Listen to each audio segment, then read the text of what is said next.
한 사회의 건전한 구성원을 길러내는 숭고한 직업, 교사. 학생들에게 올바른 삶에 대해 지도해줘야 할 교사들은 누구보다도 더 모범이 되어야 할 존재들이죠. 하지만 우리는 과연 이런 남자도 선생님으로 인정할 수 있을까요? 성매에 중독되어 용서받지 못할 일을 저지르고 자신의 컴퓨터에 끔찍한 흔적을 남긴 이 남자를 말입니다. 2012년 7월 5일 결혼 5주년 기념일을 2주 앞둔 한 부부. 남편 조나단은 아침 일찍부터 있던 일정을 끝내고 집에 있을 아내를 만나기 위해 집으로 향하고 있었죠. 그런데 오후 2시가 좀 넘은 시각, 집에 도착한 조나단은 현관을 열자마자 계단 앞에 쓰러진 아내 시메오네트를 발견했습니다. 시메오네트는 찐득하게 고인 피웅덩이 위에 엎어져 있었고 집안은 엉망이었고 몸싸움을 한 듯 부서진 물건이 바닥에 늘어져 있었는데 거실에 있는 서랍장은 헤집어져 있기도 했죠. 충격에 휩싸인 조나단은 미동도 없는 아내의 이름을 부르다가 곧바로 수화기를 들어 경찰을 불렀습니다. 집에 강도가 들었어요. 강도가 제 아내를 죽였다고요. 언제 올지 모를 경찰을 기다리면서 조나단은 피웅덩이에 잠겨있는 아내의 뒤통수를 하염없이 바라봤습니다. 어쩌다 이렇게 된 걸까요? 풋풋한 대학생 시메노에트는 조나단과 첫눈에 사랑에 빠졌습니다. 시메오네트는 스탠트 아일랜드 대학에서 교육학 학사와 석사과정을 밟고 있던 예비 교사였고 마찬가지로 같은 대학에서 학사과정을 밟던 조나단도 교사를 꿈꾸고 있었죠. 두 사람은 교육에 대한 열정을 공유하면서 사랑을 싹 틔웠습니다.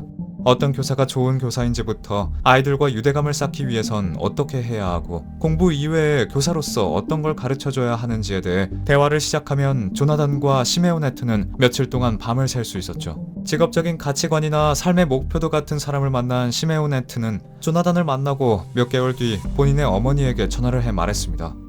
엄마, 이 사람이에요.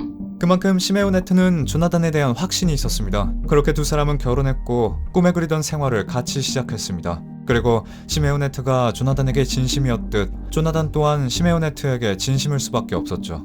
먼저 교사가 된 시메오네트가 브루클린에 있는 학교에서 사회학을 가르치기 시작했을 때 조나단은 시험에 떨어졌었는데 그때 시메오네트는 조나단의 든든한 지원군이 되어줬고 그런 아내의 응원 덕에 조나단은 영어 교사가 되어 시메오네트가 있는 학교에 취직을 할 수 있었습니다.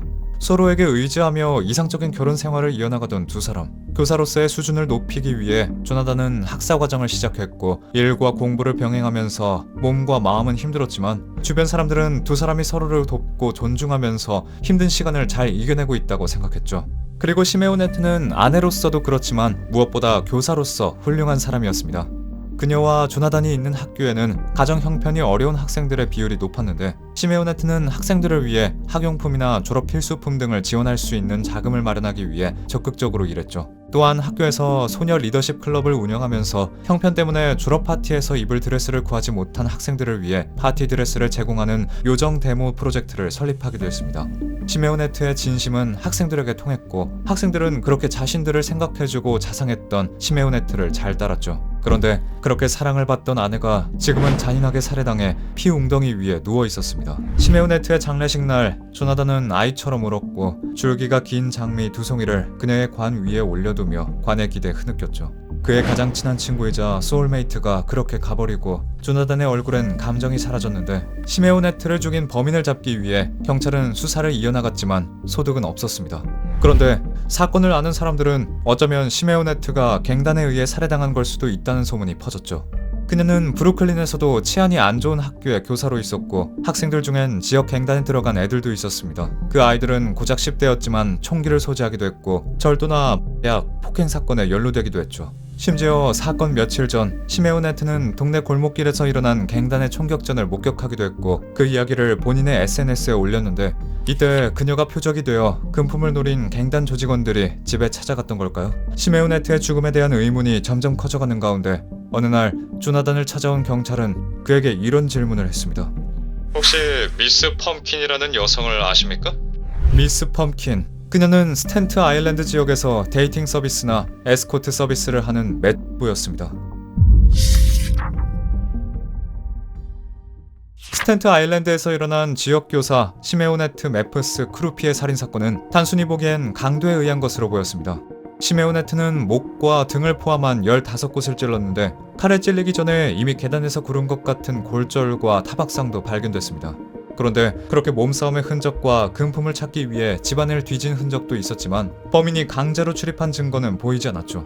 그렇게 마치 범행 현장이 연출된 것 같다는 느낌이 들 때쯤 저희는 피해자의 남편인 조나단 크루피의 알리바이의 허점을 발견했습니다. 조나단은 사건이 발생했던 날 오전 7시를 조금 넘은 시간부터 분주하게 움직였었다고 진술했는데, 그는 시메오네트로부터 여름학기 수업에 필요한 책을 사오란 부탁을 받았고 그 책을 사기 위해 학교에 갔다고 했죠. 뿐만 아니라 그는 식료품점을 포함한 여러 가게를 방문했다고도 했는데, 중간중간 집에 있는 시메오네트에게 문자를 한 것도 남아있었습니다. 하지만 시메오네트는 답장을 하진 않았던 것으로 보였습니다.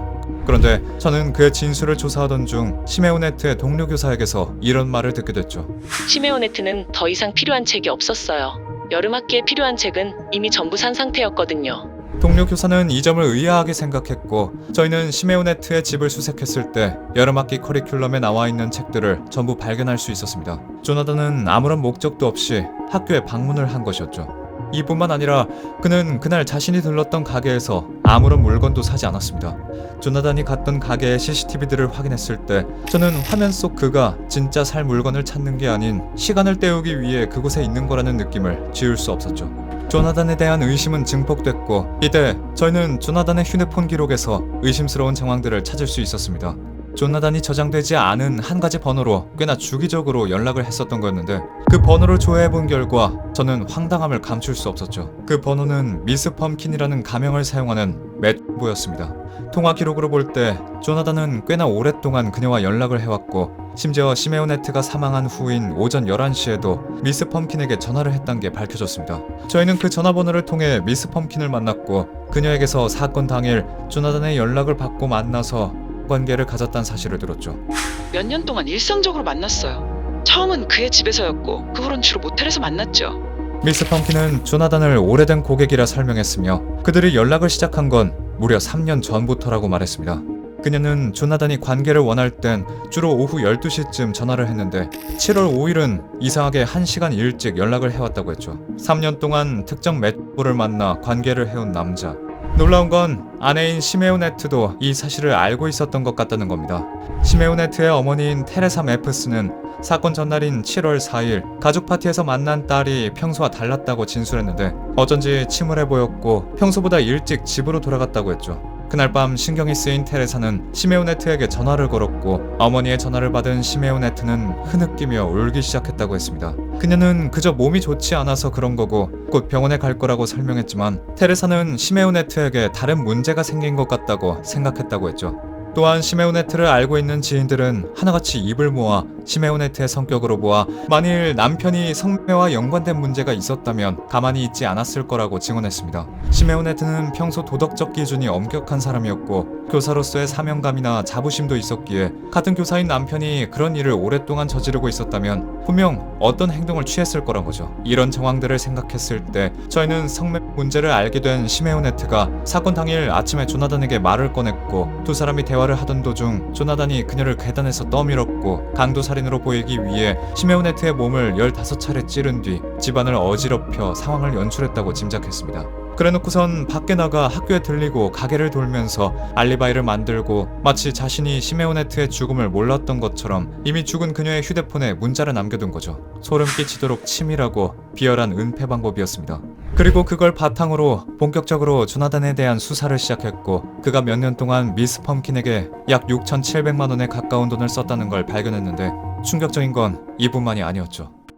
함정님, 용의자의 컴퓨터에서 이런 게 나왔습니다. 그건 지워졌던 조나단의 인터넷 기록이었고, 그가 사건 당일 목을 자르는 방법, DNA 흔적을 지우는 방법, 사건 현장은 어떻게 치우나라는 검색을 했던 게 밝혀진 겁니다. 맷부 때문에 아내를 죽이고 또 아내를 죽인 뒤 맷부와 관계를 가진 뒤 돌아와 강도에게 아내를 잃은 불쌍한 남자인 척한 조나단 크루피. 그는 시메오네트를 살해한 지 4개월 뒤 체포됐는데, 어처구니가 없는 건 그가 사건이 일어나고 부모님의 집에서 지낼 때도 미스 펌킨을 불러 관계를 했다는 거죠. 그는 성매 중독자였습니다. 그럼에도 불구하고 그는 재판에서 성매 문제로 시메오네트와의 결혼이 흔들리지 않았었고, 그날 자신이 미스 펌킨과의 관계를 위해 집으로 나왔을 때 시메오네트는 살아있었다고 말하며 무죄를 주장했습니다. 미스 펌킨과 만나기 위해 살인을 할 시간이 없었다는 거죠. 5주간의 재판 끝에 배심원단은 2급 살인 혐의에 대한 유죄를 선고했고, 조나단은 종신형을 받았습니다. 하지만 조나단은 끝까지 자신의 범죄를 인정하지 않았죠. 아내에게 성매매를 한 것에 대해 사과를 하고 싶지만 살인에 대한 건 사과할 수 없습니다. 그는 마지막으로 시메오네트에게 진심 어린 사과를 할 수 있는 기회를 걷어찼고, 시메오네트는 남편이라고 믿었던 사람에게 끝까지 배신을 당한 겁니다. 그리고 조나단의 징그러운 행동은 여기서 끝이 아니었는데, 그는 뉴욕 북부에 위치한 교도소에서도 또 다른 여자를 찾고 있었죠. 조나단은 교도소 생활시설에 설치된 공용 컴퓨터를 통해 온라인 데이트 사이트에 자신의 프로필을 올렸고, 인사말에 "안녕하세요, 숙녀분들. 나는 내 심장을 자극할 재밌고 똑똑한 소녀를 찾고 있습니다 라는 말을 남겼고, 감옥에 갇히는 건 정말 짜증나는 일이지만 저는 결백한 사람이고 지금 항소를 진행 중입니다 라는 말을 덧붙였습니다. 반성이라곤 전혀 찾아볼 수 없었죠. 조나단의 변호사는 항소 절차에서 자신의 의뢰인은 다른 사람들처럼 사랑을 찾을 권리가 있다고 주장했는데, 결혼 생활의 반이 넘는 시간 동안 아내를 속이며 주기적인 성매매를 하고 심지어 성매매 때문에 아내를 죽인 남자에게 그 권리가 있다고 할 수 있을까요?